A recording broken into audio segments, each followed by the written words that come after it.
سب سے بڑا وہ شخص ہے جو امانت کا خیال رکھے اور خیانت سے اجتناب کرے۔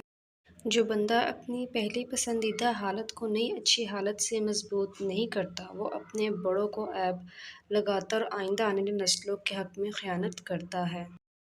جو بندہ حکیموں سے اپنا مرض چھپاتا ہے، وہ اپنے بدن کے ساتھ خود خیانت کرتا ہے اور اپنے بدن کو نقصان پہنچاتا ہے۔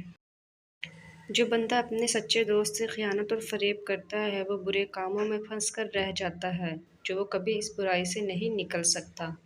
بندے کو چاہیے کہ بجائے اس دنیا سے ڈرنے سے اپنے کیے ہوئے گناہ سے ڈرے، جس کی باعث پرس قیامت کے روز ہوتی ہے۔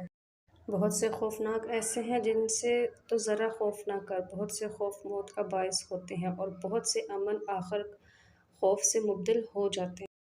بے شک تم لوگوں کو سونا چاندی اکٹھا کرنے کے بجائے ادب کا سامان اکٹھا کرنے کی ضرورت زیادہ ہے۔ گنجے سر پر تربوز کا چھلکا لپیٹ کر سونے سے 2 ہفتے میں سر پر بال آنا شروع ہو جاتے ہیں۔ اے بندے، رحم کرنے والوں میں سے بن جا، لوگوں پر رحم کھا۔ جو بندہ اللہ کے بندوں پر رحم نہیں کرتا، اس پر اللہ کی رحمت نہیں برستی، وہ اللہ کی نعمتوں سے محروم ہو جاتا ہے۔